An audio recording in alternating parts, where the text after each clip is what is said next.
So we have to wait for our traditional 4 or 5 seconds because still don't know exactly how long it takes. But by now we should be live. So hello and welcome to the RPG Academy podcast. I am Michael, and tonight I'm here with Michael to just chat a little bit.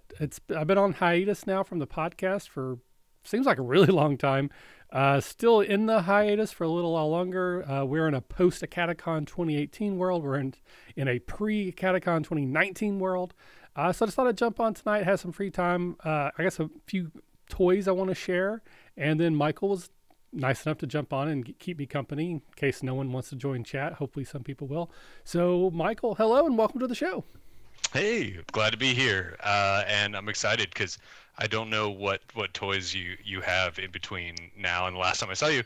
And the reality for me is I get to play these games with you. So yes, this is just a preview for myself. And fairly soon, one of the big things is we are currently working on our plans for the faculty retreat. So for anyone who doesn't know, every year for this, I think the third year we've done this. In March, we head up to Grand Rapids, Michigan, and get in a hotel room and check out. And sorry, I got distracted by chat. We get a little room in the basement. We get a really cheap room rate, and we just go up there and play games all weekend. It's usually most of the faculty from the academy, as well as some of our network people, primarily Redemption, because they're all local to that area. We get a cheap hotel. We play games basically for 3 days. It's like the greatest thing in the world. And all the VIPs who were at the last year's Acadecon are all invited to join us. Usually we have a couple that actually show up, but it's a really good time and I really look forward to it. It's something I truly, truly enjoy doing. It's probably one of my favorite con experiences now because it's so easy. It's so laid back. There's no stress involved other than if you're driving there in the middle of a hurricane, which we did 2 years ago. But it's a really good time. So Michael, what have you been up to? I have been recovering. No, I have been trying to get in as many games as I can. So I got out and we work for that whole time. And just like you said, our event is a little further off where we travel. So I jumped in like 2 games right away, and now I'm in like too many games a week, and loving every minute of it. Nice. So for anyone, I know you've been on and off with the show for a very long time. There's a couple of our very early episodes that you were a part of, but there was also a long stretch where you were mostly a behind the scenes man. But for anyone who isn't familiar with you, let's give us the lowdown. Who is Michael? I've been gaming since I was 17. I started on my friend Andy's floor. His dirty floor, playing a game. The first game I ever played, I got to play Gargantuan Red Dragon against the party. So I had to face my friends, and I had no clue what I was doing, and they whipped my butt, and I was hooked, and I've literally been chasing that dragon ever since. Literally that dragon. Literally that dragon. I haven't even. I should play a dragon in a game again. But ever since then, I've just been addicted to the hobby, and I have, like, you know me, I have like a lot of flowery, lofty ideas about why role-playing games are fun and good. But I'm always happy to do it, and I'm happy that it brings people together, and that we all get to be creative together. So that's why I do what I do. Nice. And then again, if anyone wants to go back and listen, Michael was on our first field trip into the Marvel TSR face rip game. He played Laser Disc. Yeah, you gotta be our real Irish careful. I guess PE coach who threw laser discs, special ones, commemorative ones, sometimes even signed at our Nemesis on that episode, which is still one of my favorite. It's one of the first I did sound effects for, and I butchered them. I didn't layer them at all. Like every sound effect is like pause, sound effect, resume audio. I hate that, but it still cracks me up every time I listen to it. It makes me laugh so hard. So I really enjoy that. So it looks like we do have a couple people have joined us in chat. Shane, Mundangerous, you might know him from the Total Party Thrill podcast, has already said hello, but we have a couple other viewers, at least according to my little screen here, it shows me higher numbers. So if anyone else is out there, you feel comfortable and you want to say hello, please jump into chat and say hi. Otherwise, we're just going to keep talking about stuff, and it might not be interesting to you, but if you ask us questions, we'll try to answer them as best we can. But I want to start with some of the new toys that I got. So I have a certain personality type. Those who know me love it or hate it, but they kind of get to know it. I'm a bit of a completionist. I also into organization, which doesn't look like it behind me. But I think someone has tapped into exactly who I am, and now they've started to market directly to me. As most people know who listen to the show, I am a huge fan of the Marvel Legendary card game. It's probably one of my favorite games.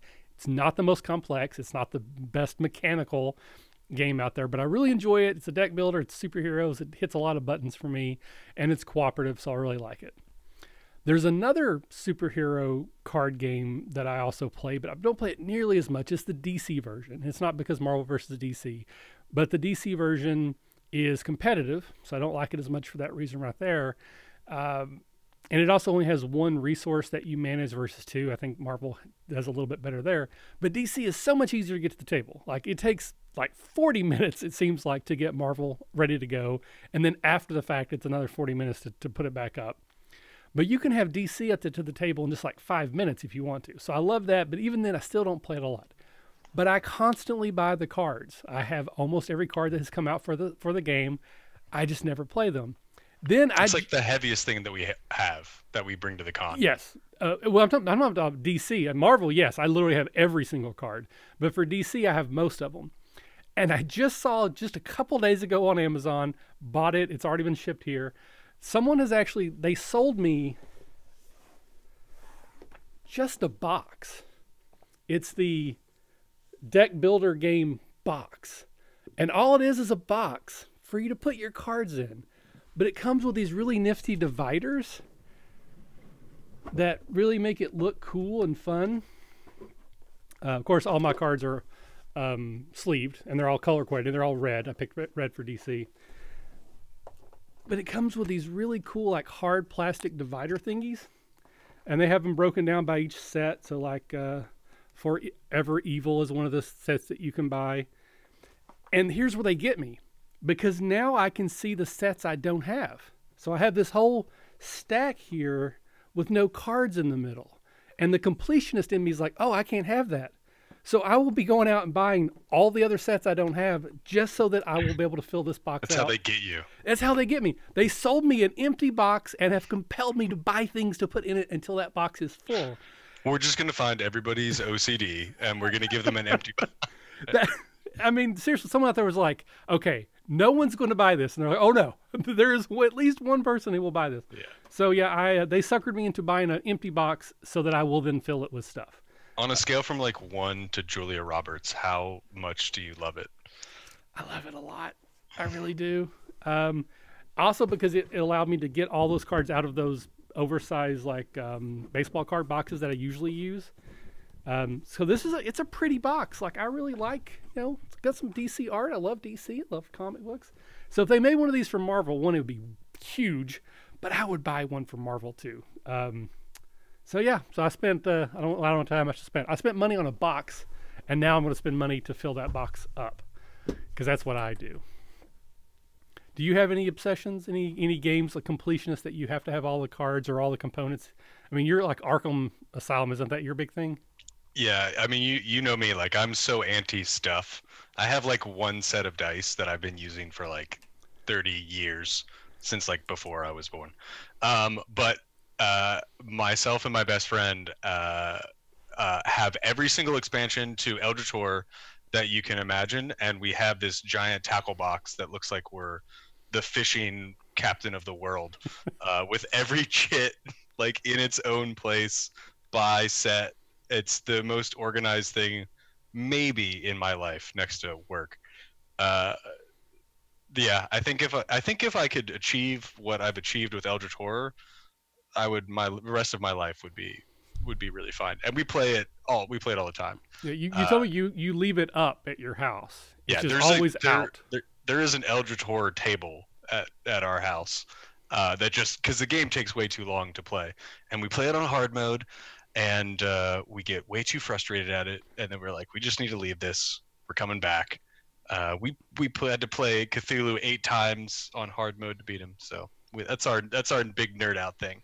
So if they sold, I've been looking for a box for this. If they sold a box for every single expansion and it was all nice and neat, I'd snatch it up in a second. I'd be surprised at Broken Token, because aren't they the ones that do all the aftermarket box organizers?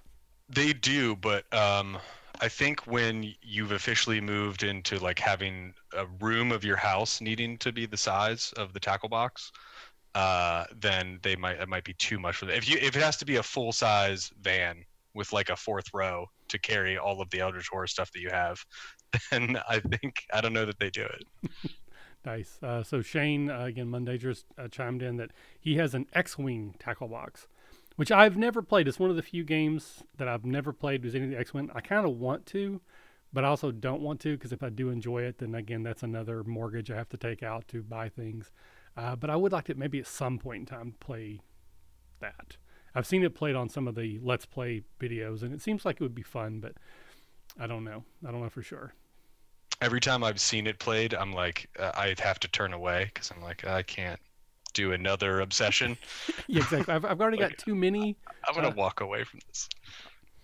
So one of the other toys I got, this one for me isn't hugely exciting, but it fills a hole, PG-13, that we've had in the Academy game library for a while. Carcassonne. Apparently this is like one of the top games like every game library should have.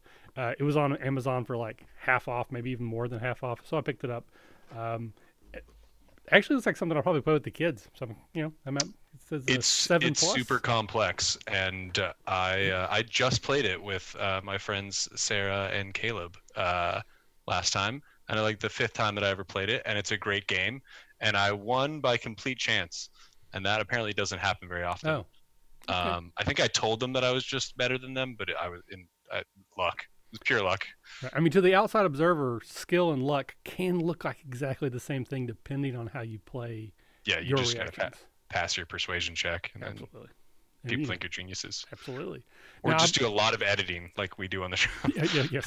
Now, I had never played, and still have technically never played Catan, but again, that's another thing I heard, that it's just like, it is like the game that you should have.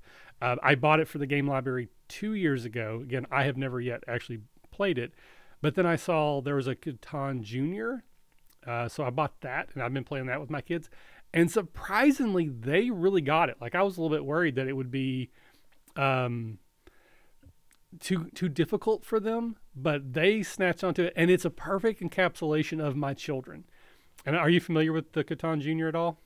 I played it for like 5 minutes, okay. But I know it's just easy, and I know your kids are smart, so. Well, but their personality, surprised. Because, so I've never played actual Catan, so I don't know how it compares, but essentially you're trying to get resources, the whole wood for sheep thing, and you use it to build either ships or like pirate bases, and you have to alternate one or the other, and the first one to get all of their pirate bases built win.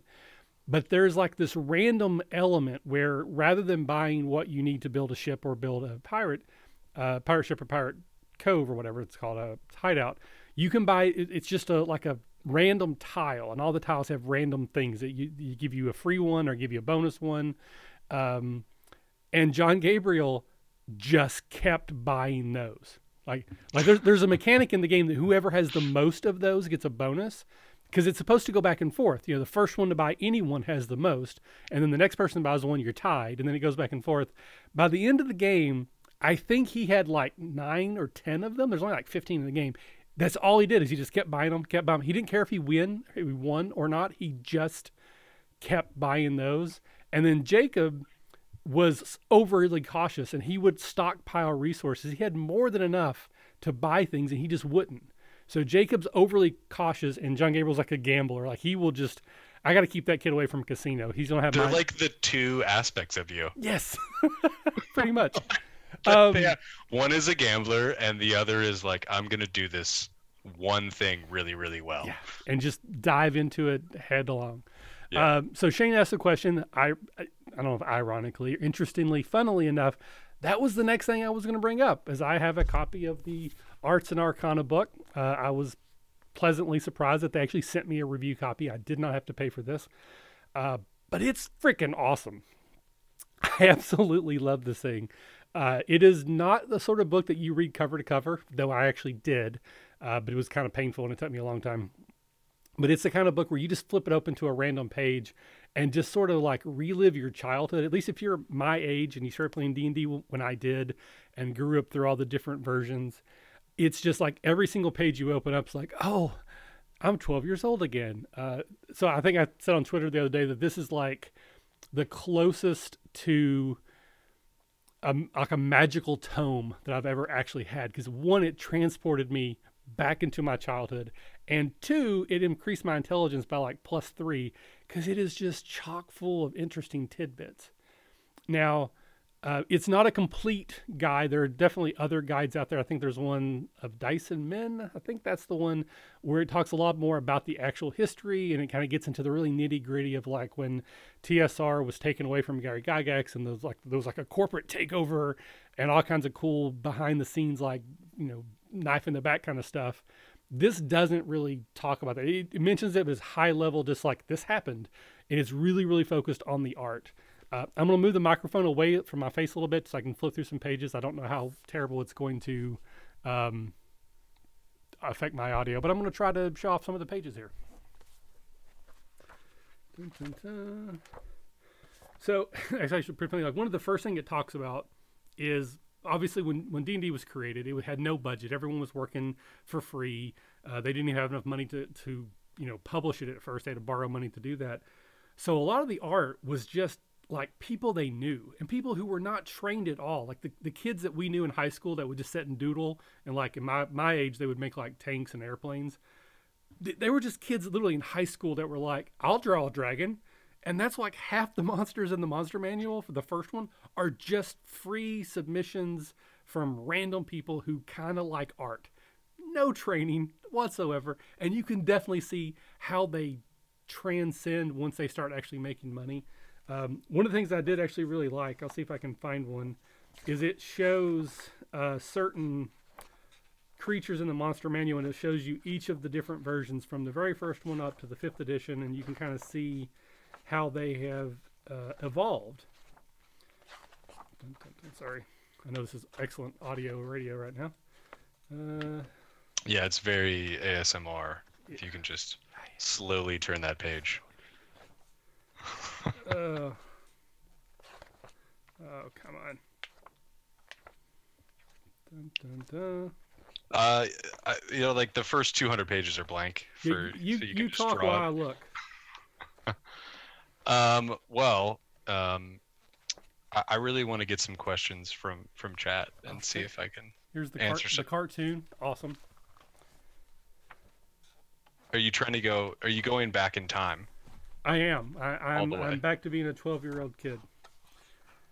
And he's like, wait. Let me find the best page. Because I'm very frustrated. Well, I'm trying to find a specific page to show a specific example of what I'm talking about.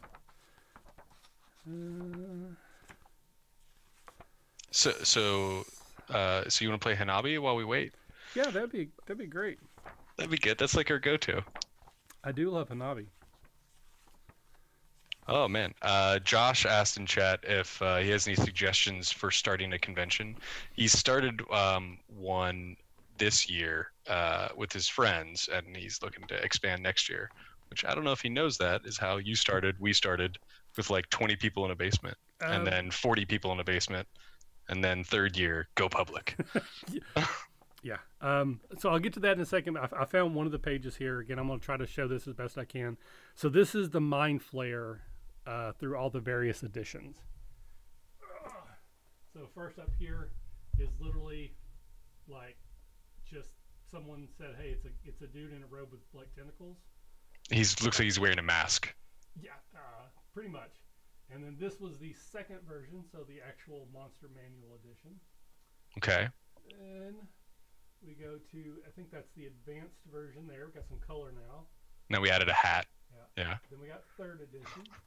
And then we jump over to the splash page. We have fourth, which I think is actually the big because there was multiple versions in 4th edition because you had like the different templates, and Mhm. then 5th edition is the current edition of the Mind Flayer. So they only have like half a dozen of these. It's not a whole lot, but it's just interesting to see the evolution. And I will say that other than for a few exceptions, I think the 3rd edition art is the best. Like, I'm not into art, can't tell you why, but just looking at these comparatively, almost across the board, I think the 3rd edition version just appeals to me as a player, as a DM, just someone that's like, oh, that's cool looking. Don't know why, but yeah, I thought that's kind of interesting. It is the best, and I can tell you why, because it's the one that we grew up with. See, I didn't. I grew up with Basic, and then 1st edition Advanced, and then 2nd edition Advanced. Well, you're a late bloomer. I am. You didn't really grow up till, 3rd edition came out. All right, so I'll do one more, and then we'll move on to something else. So this is the Orc. So here we go. Very first Orc. Okay. Yep. Then 1st edition Orc, which is The pig orcs. Oh, man. Pigs, yeah. Then we have 2nd edition, 3rd edition there, the color one. And then we're going to jump over to 4th edition, and then now 5th edition. Yeah, I'm not liking the 5th edition Orc. It kind of looks, I don't know, weird to me. I don't know. There's a special place in my heart for like terrible games from the 80s that we play and are just, everything is wrong with them. Like, the orcs look like pig people. That is just archetypal for all that stuff, and I love it. Apparently they were all grouped together. So here's the Roper. Like, that first one just looks kind of like a tree with wiggly limbs. It was like a Sasquatch, like, it's the missing link, and then all the different various versions. And again, I think 3rd edition's better. So I'll stop doing show and tell, but I will say I absolutely love this book. It is expensive. I think full price. I don't even know. It's expensive, but they had it on Amazon a couple days ago, and it may still be there for like half price. I think it's like $22. That's a steal. Absolutely. If you, because I love D&D. I mean, again, I've said it many times. I play a lot of role-playing games, but I just always love D&D. To me, this is a must-have book for someone if you're around my age and you love D&D as much as I do. It's just, again, you open it to a random page and you're just like, oh my God, I'm 12 years old again. So it's very thankful that they sent me a copy so I didn't have to buy one, but I probably would, especially if it's only $22 right now on Amazon. Definitely would pick it up for that. So yeah, definitely. And more than likely, this will be a prize next to Acadecon. So if you want to wait, you might be able to win it from us next year. All right, so I saw quite a few questions flying by, so if we can kind of go backwards a little bit and then maybe see what we missed and jump into them. Oh, if it's so yeah, $17, buy like 3 copies. Yeah. And then, in 5 editions, you can have the other one. Yeah, absolutely, because they're working on 6th edition right now, but no one's known because it's a secret. Oh. Yeah, I know. We know because we talk to people. Exactly. We are on the inside track. We do have the inside track. So I think Josh was mentioning earlier. Yeah, running a convention. About running a convention. So easily that could be a several-hour conversation. And I think I actually did an interview for a podcast. God, what was the name of it? I think it was Detention and Dragons. We talked a lot about it. So there, if you want a little bit more in depth, you can probably go listen to that episode. The number one headache that we have found is the place, the venue. The first year we went public is a little out of the way place that I still love in my heart, but it wasn't conducive to a growing event. But if we weren't worried about growing, it would have been fine. Then we decided to move it to a bigger event, which was a lot more expensive and takes a lot more work to try to justify that cost and get enough people to show up to actually make, break even, and which we haven't always done. But find a venue first. And either go, okay, I know we want to have X people, so we need to find a venue big enough, or go out and find a venue that you can afford and says, okay, with this venue, I need at least this many people, or I can only have this many people, and start there. That would be my advice. And then you can always build. If you have more people show up than you expected, great. You can always try to grow. If less people show up than you expected, you're limiting your losses by selecting the venue first based off of what you think you're going to get. And Kickstarter worked for us. We've done Kickstarter every year, different types and coordinations and processes, but it's always worked. And it does limit your potential losses as well, because you kind of know what you're going to be able to do. You have money in hand to start with, and you're not just hoping that people will buy badges once you go live. Try to leverage people around you that can help and not do it all yourself. And this year, we are going to be using a site called tabletop.events, which seems to be a great site that does a lot of work for you. So look into that. But yeah, 1, 2, 3, right, is still like number 1, location. Number 2, location. Number 3, location. Location. Yeah, that is the way it goes. Ravnica. I really like Ravnica. Shane knows I'm a huge fan of Eberron. It's my favorite setting, and this has a lot of Eberron feel to it. I don't know that it replaces Eberron, because I mean Eberron's Eberron, but it's sort of like that same type of feel, that you've got this metropolitan atmosphere. There's like pulp action adventure type of games. It's a world that's one entire city, so those are the types of adventures that you're going to have, which I like running political type adventures anyway, so it kind of fits into that. The different factions play very well to give your characters motivations to either do something or be against something else. And there's a lot of just twists and turns where you might think that you're working for one, and then it turns out you're working for another, because your characters don't have to be affiliated with a particular organization. They can be, but they don't have to be. So you could have characters who are not yet affiliated, who are being manipulated by multiple sides.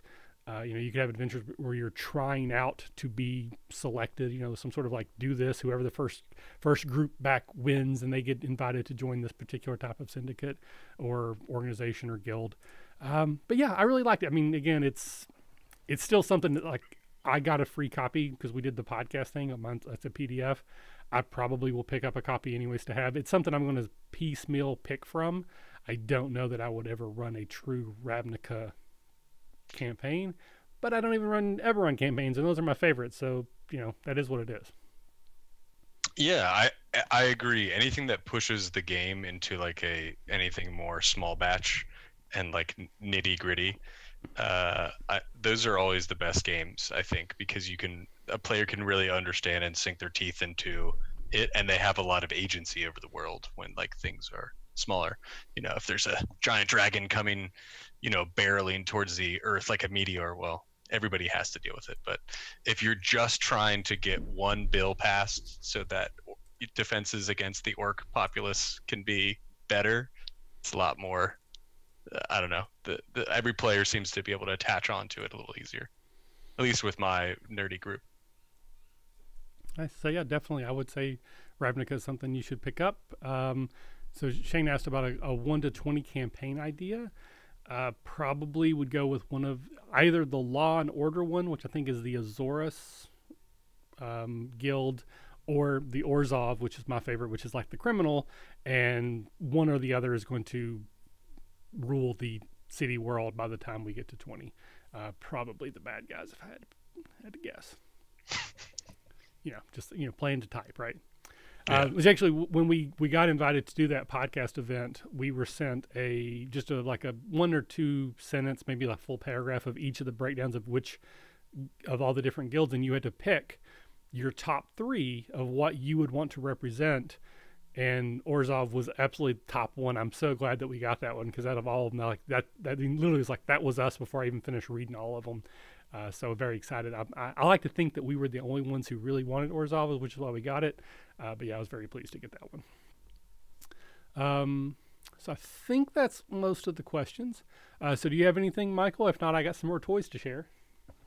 No, nothing off the top of my head. I mean, I can wax about anything, but I know you have a lot of toys that.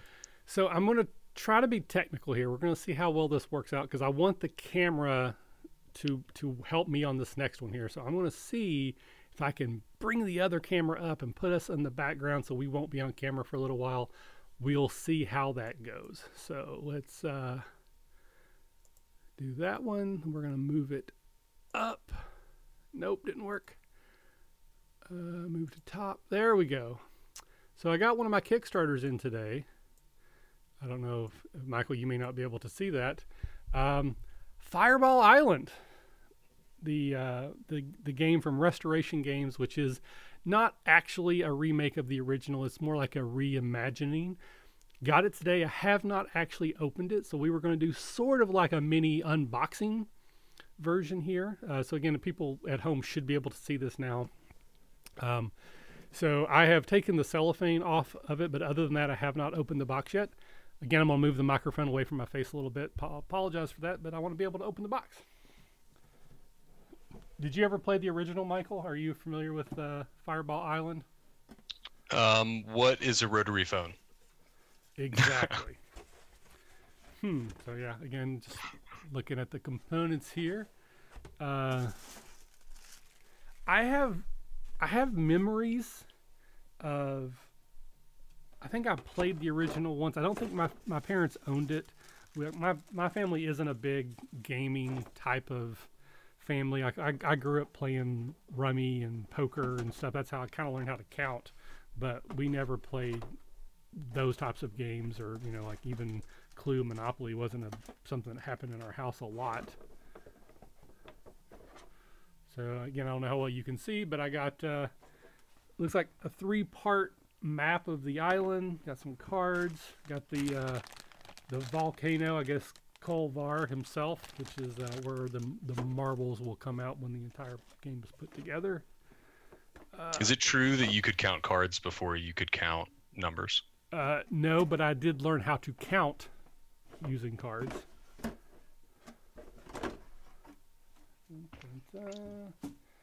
It was like 1, 2, 3, full house, 4. Yeah, there was definitely I think we played more like rummy, so I wasn't playing a lot of poker as a kid, but trying to figure out. I think I guess we played like blackjack, if I remember, because it was trying to get to 21. But I don't think we played like a poker version. It was just we would play a game where I guess we played blackjack. We just wasn't any money on the table. But I remembered like we were trying to get to 21. Okay, I have no idea how this thing goes together. I'm gonna have to.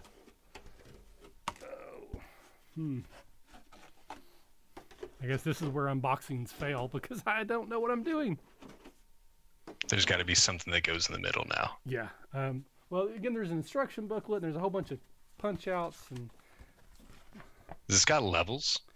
So yeah, I think I'm right. It's just too close together because these two spread apart and then this one goes in the middle. Yeah. Something like that, but I think I actually have it backwards. So maybe, yeah, there we go.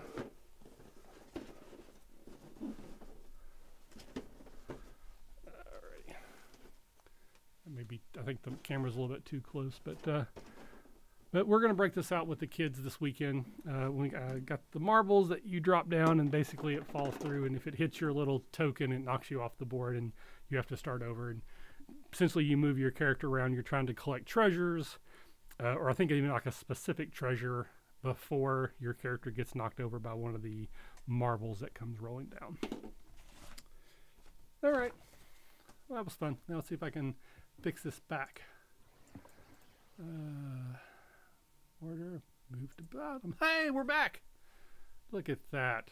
Almost like I knew what I was doing, except for probably should have actually unboxed that first. Probably would have made a better presentation if I'd figured out what I was doing before I just opened the box. But yeah, I'm here's the thing. I'm not, like, I don't care a whole lot about Fireball. I think it's kind of cool. I don't think that's the game that I'm going to play a whole lot. I imagine that basically 1 or 2 times and the novelty will wear off. My kids may love it and they may want to play it all the time. But I backed the Kickstarter specifically because I thought I was going to get this in before Acadecon. And it was going to be like a prize at the Acadecon for the raffle. And I got it today. So like about a week and a half, maybe 2 weeks past when I thought I was going to get it. And sad to say, not the only Kickstarter that I misjudged the timing, just a scotch. So it looks like we might have a few other questions that have gone. Not too many. Dun, dun, dun. So if we could make a Power Rangers type campaign or one shot, what would it be? Because I guarantee you Mike doesn't know what that word means. I know of the Power Rangers. Not a fan. I missed that. My kids love it. They've watched like every version on Netflix. So I'm like through osmosis. I have some understanding, but no, I don't know enough about it to do any sort of campaign around it. Or It would be a comedy campaign, and it would be superheroes that band together against the health food industry, because each one of their powers is associated with a fast food restaurant. Oh. Yep. And it would be a total comedy campaign, The- the opposite of what you should have, like healthy food. So what that does make me think of is I know that one of the games, I think it was Caleb that ran it at Acadecon, was a wushu game that the players themed around the rangers. And everybody was a ranger, and one person was like a power ranger, one person was like a forest ranger, one person was just a guy who wore like a ranger's jersey. One guy played the rescue rangers from Disney Morning Lineup. That's all I know about that game, and I'm like, damn, I wish I would have played that, because I would have dove into some Chip and Dale Rescue Ranger action. And I think Aim Borla's in here, and I know she was in another game at Acadecon that was a magical girl game where each one of the magical girls had superpowers based upon a American breakfast joint. Oh. Like IHOP, her power was leaping, and Denny's, and Waffle House, and like 3 of them ended up transforming just into men because breakfast joints are named after Denny's and Jack in the Box and stuff like that. Nice. So Laser Potatoes ask, what is your favorite tabletop RPG other than D&D? It's Powered by the Apocalypse. It's Dungeon World. It's better sometimes than D&D, and Michael just hasn't figured that out yet. So it's okay that you're wrong about that. Again, I'll fully admit D&D is not the best mechanical system, but it's my first love, and I'm going to think that it's beautiful no matter how bad it treats me. Not a huge fan of PBTA games, though the one true exception has been Masks. I played that. It was amazing. It was one of the best games I've ever played.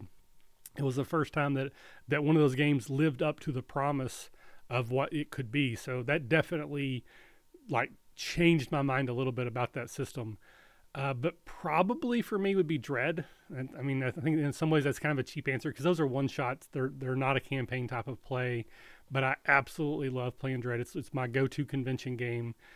But I don't know. Beyond that, I'm a fan of Shadow the Demon Lord, which is basically D&D light. I'm a 13th Age, which is like a D&D-ish sort of game. I don't know if people would agree that it's light. It's pretty heavy. Well, I mean, it's fewer rules. It's a rules light version. It sort of takes some of the dark tropes and explores those. But it's you roll a d20, Banes and Boons. That's basically all you need to get started. The more I play Cypher System, the more I like it. But I don't know that there's enough there for me to get into it. I'm looking at my camera at all the books over my head. I'm trying to go through them all. So yeah, I would probably have to say Dread and then Cypher System if I'm not counting D&D clones like Shadow the Demon Lord and 13th Age. All right. So, and again, anybody if you're keeping up with chat, feel free to answer yourself. It looks like some people are like some of their favorite games. I am also a fan of Cold Steel War. Superheroes is like my second favorite genre. I've started with D&D. My second RPG was the Marvel Face Rip game, which is a terrible system, but I love it so much. So I'm always on the lookout for a good superhero game. And Cold Steel Wardens is a solid superhero game for street-level, gritty, Defenders type of games. But if you're looking for anything higher than that, it doesn't scale very well. Masks really isn't a superhero game because you're not really playing superheroes. You're playing angsty teenagers who just happen to have superheroes or superpowers. So I'm still looking for a solid superhero, save the world type system, and I haven't found it yet. I think you can do it with CSW. It's just, CSW is built for anybody that doesn't know. It's an Iron Age comic books, which is very The Watchmen. It's very film noir, gritty. You're a superhero but can still get shot by a gun series. And it's one of the I know people from my group are in this chat. And they know that I've laid like 4 books on the table, and CSW is one of them, along with Dungeon World, Shadow the Demon Lord, and Wrath and Glory, which is the new 40K system. So all of those I'm very excited to be be going for. Um, but there's a couple other ones that they mention out here. Mutants and Masterminds. It's I don't know. Have you ever tried that? That's I had a bad experience, though. I think it wasn't the system itself; it was other contributing factors. But not the a people. fan. You're such a nice person. Uh, so yeah, no, I would give that another shot. It's like 3.5 version of superheroes. And then what else did they mention? Dungeon Crawl Classics is a great system for anybody that likes classic gaming, like first, second edition, and they want tables and they want Magic to be dangerous. One of my all-time favorite Gen Con games was a Dungeon Crawl Classic games, and one of my all-time worst Gen Con games was a Dungeon Crawl Classics game. So I've had an up and down relationship with that game, but it can be a lot of fun if you're just like, this is what we're playing. We all buy in. We know what we're doing. This is just about this experience. I don't think I would enjoy playing as a campaign, maybe like a 4-session arc, but this isn't a game I'm going to sit down and we're going to play until we save the world or all die, because all die is going to happen really quick. Yeah, it's an interesting system, and no game, in my experience, takes more of an exponential scale up in power level than this game, which is like level 1, you're a beekeeper with a net and 4 bees, to like level 10 when you're like, I'm hanging out with gods. And Shadow of the Demon Lord is close to it because you start at 0 It is. level and go up your max level at 10. So Josh also asked, what was our White Whale RPG game for him? It was the Burning Wheel. So do you have like a White Whale, a game that you just want to play or want to master? It's Shadowrun. It's so dense, and the system seems really cool. And we go to Gen Con and we play like everything. And every time I go, it's such a wall to try to get into it because everybody is there playing Shadowrun and everybody loves it and they know a ton about it.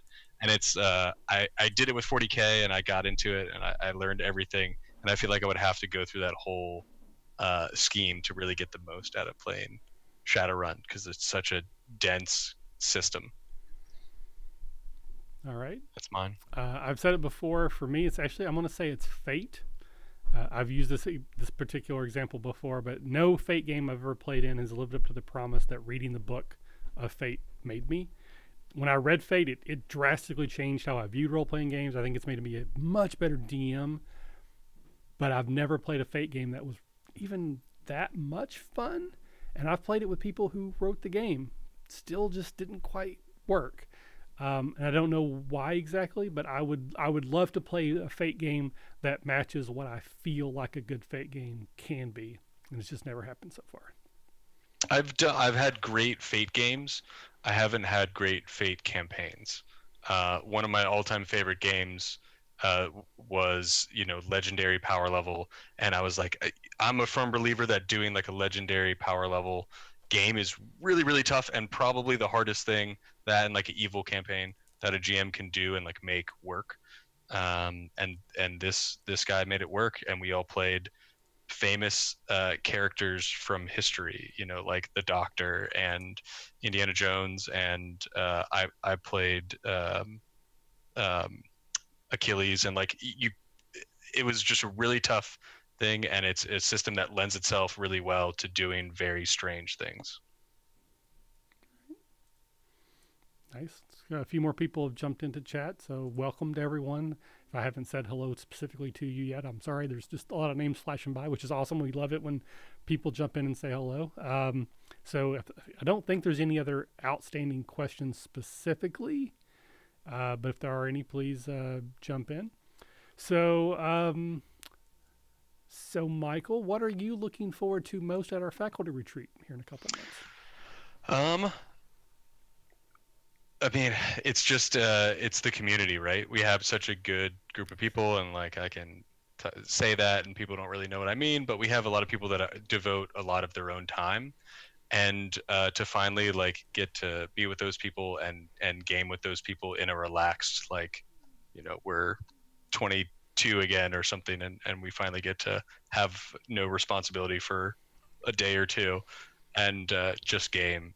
And let loose and have a couple drinks and pizza, and that's the best part.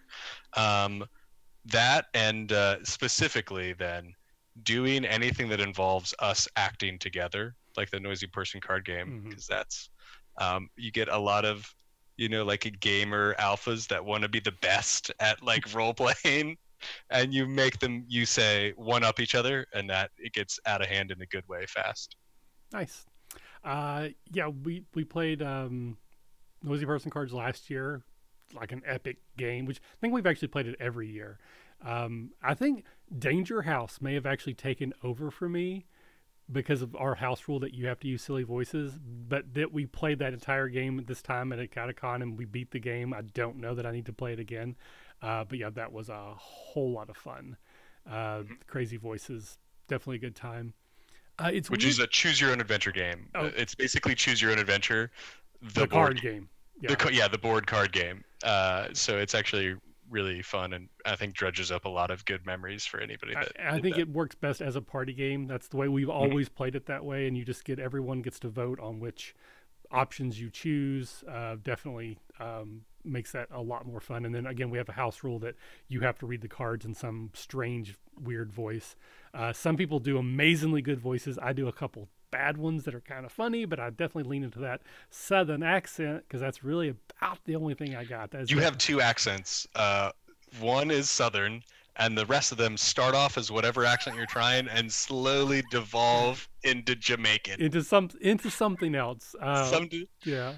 I got the vapors over here. But that was a lot of fun. I really, really enjoyed that. It's kind of funny that I don't know that I've played an RPG at faculty retreat yet. I think every time I've gone, everything has been board games. Really? I don't think I've ran an RPG, and I don't think I've played in any. I don't know why. Like I always say, I love RPGs, but just there's something about that environment.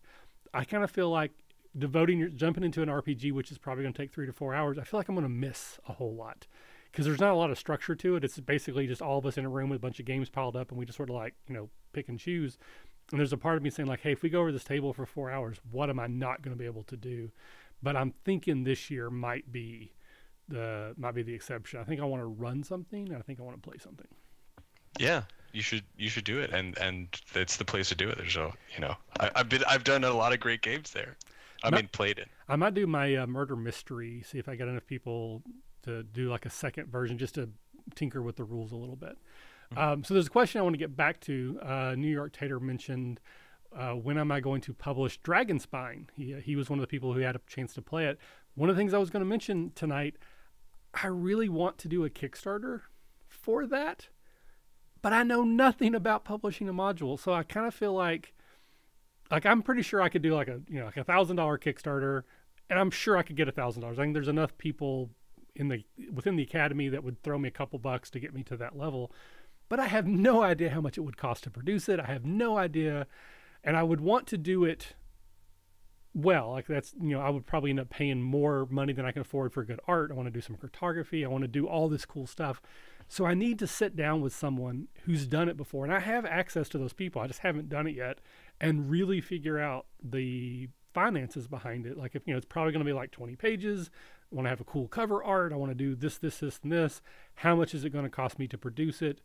And just put together like $1,000 or $2,000 Kickstarter, because that's going to kind of force me to do it. The adventure's written. I've run it 2 dozen times.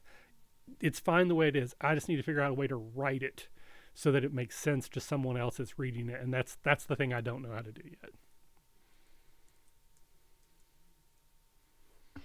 Oh man, they're asking me to do my favorite accent. Is that your Russian? Yeah, like those are the go-tos. I don't know. What's my favorite accent? It's probably Carl. You do Carl from Aqua Teen Hunger Force, but you have to scream, so I'm not gonna do that. No, French, a French woman, because there's something about a 6'1", 220-pound guy doing a female French accent that's pretty amazing. Was there? No.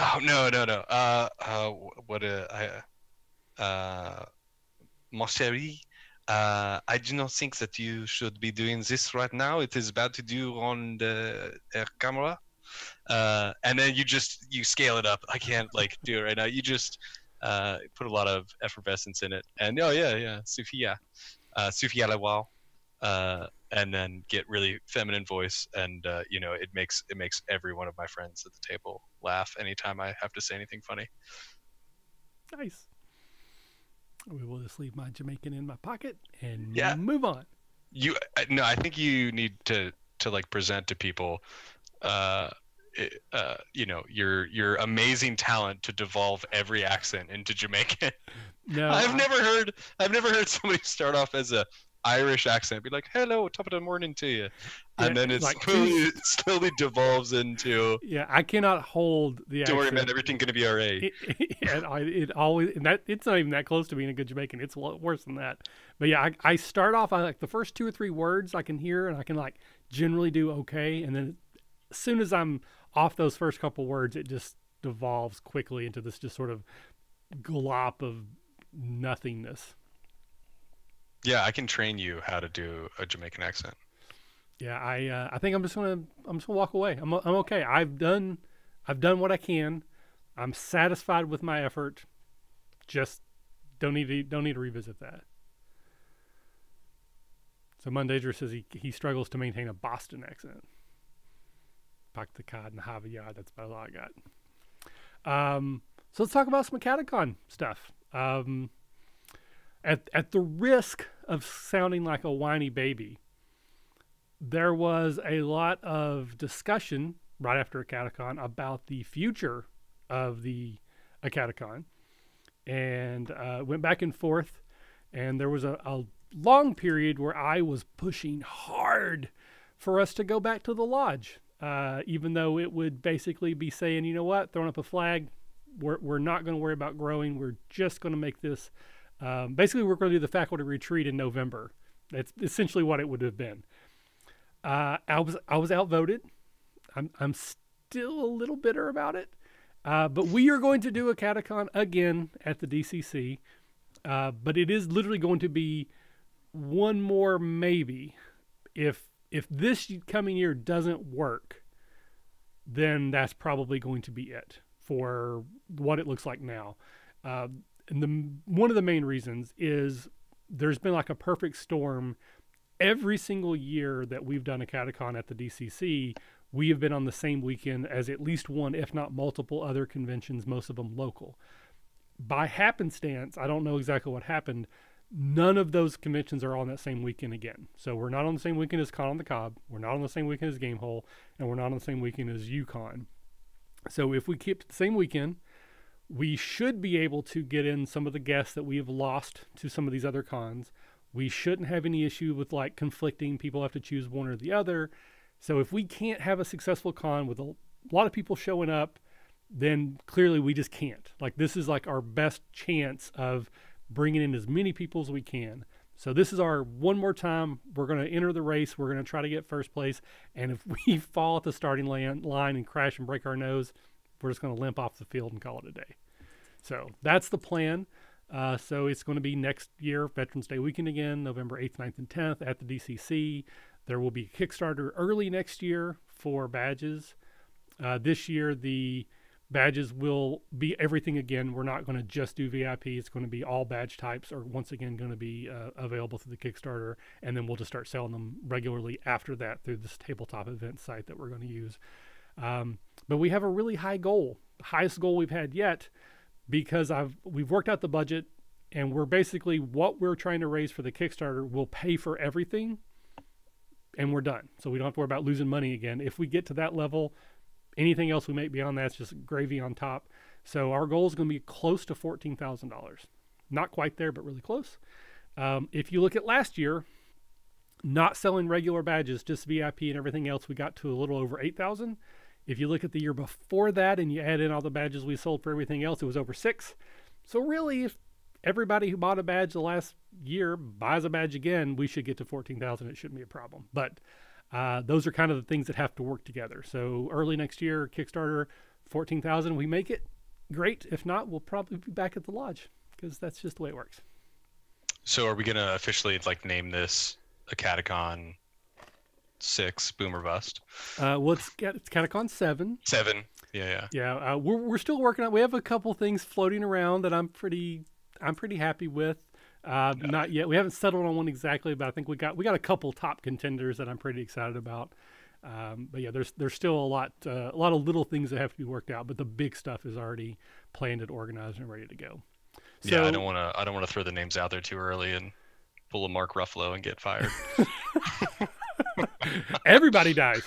What? Yeah. Can you cut that? Can you cut that out? Can we, cut that? Conan, cut Come that on, off. man. Yeah. That's pretty funny.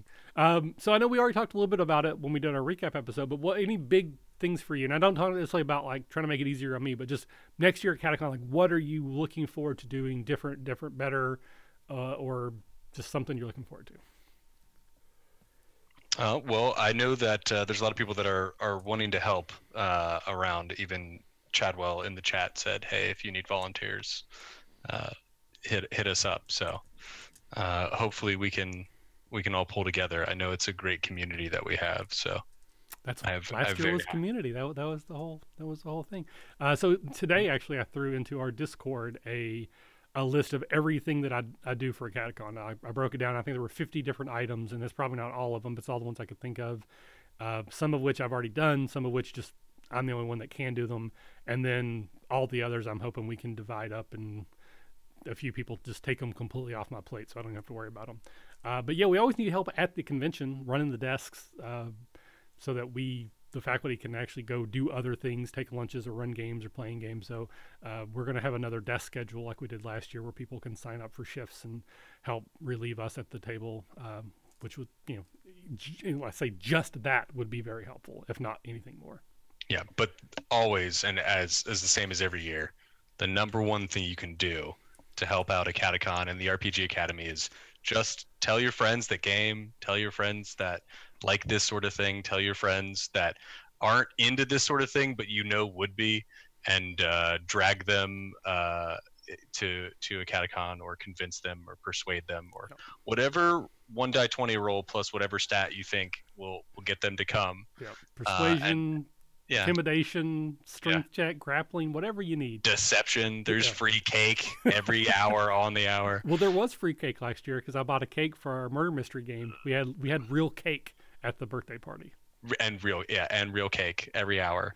But just get them to come, and the reality is they'll have a great time. I've never had anybody that was on the fence about coming that came that didn't have a great time. So that's how you can help it out the most. Well, Sarah says all of her friends already come to Acadecon, so clearly the answer is, Sarah, you need to make new friends.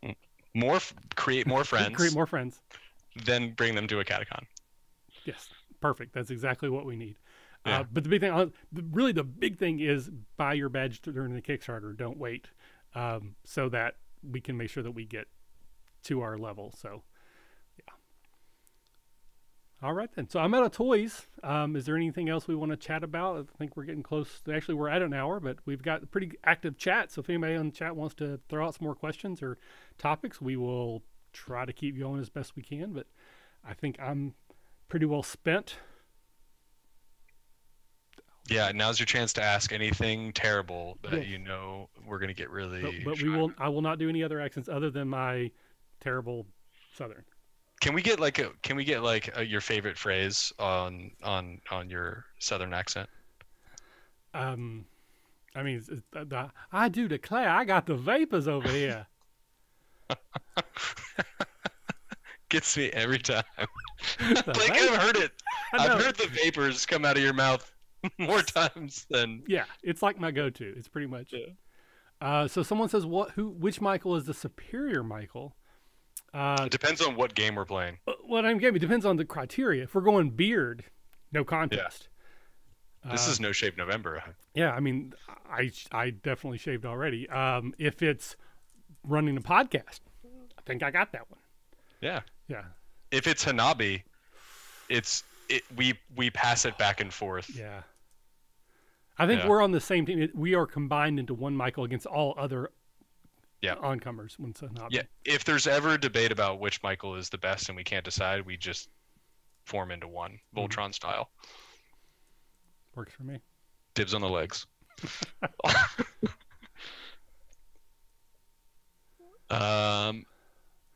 Unisystem. I have not tried Unisystem. I know it's one of those GURPS, those general base systems. I played like I have like a nerd goal of like playing every system, and that's one that I haven't. I've heard that it's a lot very similar to a lot of things that I've played. Um, but I do. It is on the board to try. All right. So Sarah asked, running a game where a bunch of inbred hillbillies saved their son/nephew from a bunch of goblins. What do the goblins do next session? Um, I think they hold an election to see who's going to be the leader of the next Goblin War, and you all play candidates in that political race. I'm thinking banjo competition. I mean, Yeah. dueling banjos, the RPG. Yeah, I wanna see just it's mouth music, the RPG. Yep. It's the thing where you Perfect. throw a banjo in the air, whoever catches it has to play it, and then you just go from there. Perfect. Is a hot dog a sandwich? This is cool. I think if you cut the hot dog in half, then it is. And if you eat it the way that a hot dog is supposed to be eaten, up is open, it is not. But if you turn that sucker sideways, it is sure as heck a sandwich. So it's a matter of perception. Yeah. Which way Perception's you're facing reality. Come okay, on. so if you're facing it one way, no. Another way, yes. But Yeah. in a totality sense, the hot dog hasn't changed. Just Look, I don't want to get too deep into the observer observed effect, but it's that. You turn that thing sideways, it's a sandwich. but who would turn it sideways? All the stuff would fall off. Like that. That's a terrible idea. It is a terrible idea, but you can stack it differently. It's, So what if form you and took fun. what if you took a hot dog bun, hot dog on it, toppings, another hot dog bun V'd down inside there, like say clamshelled together, and then you could turn it sideways and eat it like a burrito. So Yeah, you know what you call that burrito? person? My friend, because they're bold, and I need to meet this person that is willing to do that. Or if you cut it, but I think standard hot dog, for formality, it's its own entity. All right, clamshell burrito is a crime against humanity. Well, sir, I am a criminal. Yeah. Why don't you just arrest me right now then? Clamshell hot dog. I see. Like I love doing chat because then I just have a bunch of ideas for my campaign. Yeah, Because now I have a character that eats everything sideways. Well, I was thinking like a hot dog eating competition is like the sort of like the MacGuffin. It's like that's what's happening, and the players have to be involved. Like is there like somebody cheating?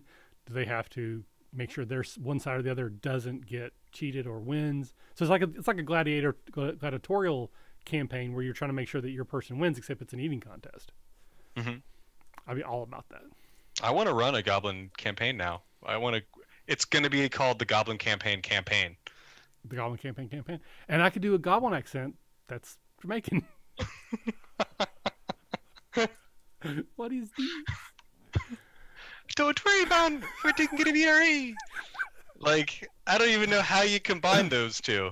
I think that was Gnomish and Jamaican. So we got a request for your 12-year-old prepubescent boy druid voice. Yeah, I'm playing a druid boy because I saw it in Merlin, the actual like BBC television show, and I was like, I want to be druid boy, and I don't have that online yet. I need to figure it out. Some of these people know me. I do accents and like little voice acting and stuff, and I always try to throw something in. I don't know yet. I'm a solid low baritone bass, and scaling my voice up is always tough. So we're gonna find out how voice cracky I can get. My voice hasn't cracked. I don't know, since I was like 6. So we're gonna find out. Well, I mean, while we got you here, you are on another Twitch show. You do a live play with Jared and some of the other folks. So throw that out there. Let people know where they can find you. So that just ended, but we were doing a live play of a vampire, the Forsaken. Yeah, the new one. That's on Wednesdays at the other Jared, at at Twitch, and then I'm sure we'll have something else pop up there soon. And it was really good because we got a bona fide Swedish person to run our game for us in Yuan. So that was nice because I don't know, somehow he does it better than I can. Nice. And for anyone who's interested, I believe that game stretches into more of an adult content, not necessarily like dirty, but just adult themes more so than we generally get here on the Academy. So just be aware, it's more of an NSFW than a regular Academy show. Yeah, and it's me and Jared, so it's always gonna be a little crazy. Yep. Have you ever played a sentient object, or have you ever had a player that did that? No, but we were just talking about this, and Aaron's in there too. I have a dream of playing a sentient rock, pet rock for somebody, and I'm somebody's familiar, but nobody knows that it is. So it's I attack the goblin. All right, I shoot fireball at the goblin. And then you go to the sentient rock and it's just all internal monologue, and it's really weird. And it's just, all right, well, I guess I'm going to scream for the next day because you have nothing. Aaron wants to play a sentient trench coat, perhaps that I'm wearing. I think that's a great idea for a character. We had that in our Wushu game. Did you? Yeah, there was a dinosaur wearing a trench coat, but we determined that the trench coat was actually sentient and was controlling the dinosaur, but the trench coat was actually the character. Perfect. I love it. Yeah, that was a wild game. So back in my yonder days when I was a terrible DM and I tried to just basically railroad everyone into doing everything I wanted, I played in a game where I had a DM PC, because that's always a good idea, and I had in my head this vision that my character was going to be killed with a magic sword, but then the soul of my character would be absorbed and it would become a sentient sword. I basically made it happen, just forced it to be there, and then they didn't care and they didn't take the sword with them because they didn't want to deal with me anymore. So yeah, don't play DM PC if you want people to care about your character, because no one does, because they hate those. I want your craziest character concept, and I'm gonna give you ours. I think I'm just gonna steal this. This is from Aim Borla, out there. She's in our regular campaign, because GURPS and like Unisystem is an open system. You can build whatever you want, and we were just gonna start with like a human character, which is like the base way you start with the game, and we were gonna reduce/increase that character using all of the mechanics of the system to just being a 9mm handgun. So you take a base human, you're like, all right, no brain, mechanical, can't move, and you just give it a bunch of penalties, and then you just show up at at a table. I have a fantasy of showing up at like a Pathfinder game, like a GURPS system, and you just show up and you're like, all right, I have a minus 2,000 point character that I'm just a handgun. I want to play. So that's our craziest. That's my craziest character. I mean, you could do like a Megatron thing where you transform into a handgun and then other people fire you. See, that's too good. Our party really wants, really just mediocre stuff. Okay. We get a kick out of it. I don't know why. I can't think of any truly crazy character concepts. Kind of boring, which I run most of the time, so I don't get to play that often. Yeah, you're used to giving people the platform to do weird stuff. Yeah. Like, I want to play Scooby-Doo, but I want somebody to have died. I want Scooby to have died. I want Scooby to have died. And then that's your Scooby-Doo Dread game. It's a LARP, really. It is a LARP. Tower kind of involved in some way. It's a LARP for you. You can't stop moving the whole time. You're so excited. Anytime there's a Jenga tower in the room. Yeah, I pretty much weaseled a Jenga tower into the murder mystery game. I don't think it was necessary. Like, I tried to make it basically the Scooby-Doo game, but I think it would have worked better without it. So the next time we do it, it probably won't be involved. Anytime you can bring a Jenga tower into the room. I mean, it just makes things better. Yeah, you should figure out. Tater's right. You should figure out how to get Scrappy-Doo work him into your Scooby-Doo Dread game. Scrappy-Doo doesn't exist in my world. That's how much he hates him. Pretty much, it's like the Star Wars prequels. They just don't exist. I don't dislike them. They aren't there. There's nothing to. Oh, Yappy-Doo. Yeah, I forgot the other one. Nope, they don't exist. Scrappy is the Shemp of the Three Stooges, and that also does not register. It's like that doesn't look like anything to me. It's like a Westworld thing. Just don't see it. Blasphemous, Scrappy. Well, anything else that you want to throw out there into the Twitchverse? I don't think so. Probably we might get like one more of these shows in before Christmas, but I'm not sure. I know Tom is still doing Dragon Heists every other Wednesday. If you haven't already checked that out, please do. I think he's doing a great job. It seems like it's a very fun campaign, and it's continuing to grow on the YouTube page. But probably after Christmas, basically after the New Year, going to try to get back on a semi-regular schedule. I'm still not sure what what Academy is going to look like next year. There's a really good chance we will not be a weekly podcast anymore.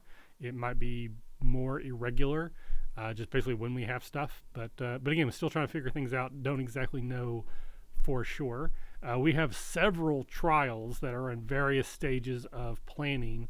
So there will definitely be those coming out of a whole bunch of different systems. But I don't exactly know when any of those are going to actually get done and get edited and released or anything like that. And then I have a couple of interviews lined up with people who are going to be doing Kickstarter stuff, so I'll have that as well. So probably the next big thing you can expect from us will be announcements about the very specifics of the Kickstarter for Acadecon when it goes live. And then if I get my head wrapped around what the Dragon Spine module would look like, there's a really good chance we'll be running another Kickstarter at some point in time next year to fund that. So see, these people like Detention. We just need to get together and have a few beverages and then just hang out and talk about whatever is nerdy. Sad. Every other week maybe, because again the Dragon Heist is every other week as well, so at most it could be every other week, and probably could swing that, but it's probably not going to happen until next year. So alrighty, so one last time we'll throw it out to chat. Any last questions, comments, concerns, or anything before we wrap this show up? While we're waiting for chat to catch up, Michael, let people know where they can find you if they want to chat with you on the interwebs.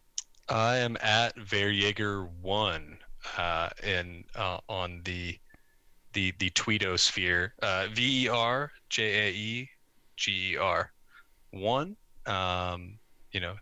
Message me out there if you want to know anything that's going on with RPG Academy. I have a lifeline to that guy that runs it. I think his name's Jeff or something. Mm-hmm. Steve, I think. Steve, yeah. I think that's it. That's it for me. Cool. Everything I do, you can find at the RPG Academy, one way or the other. Please check out our podcast. We have tons of old episodes. You don't need any new ones. Just go listen to all the old ones.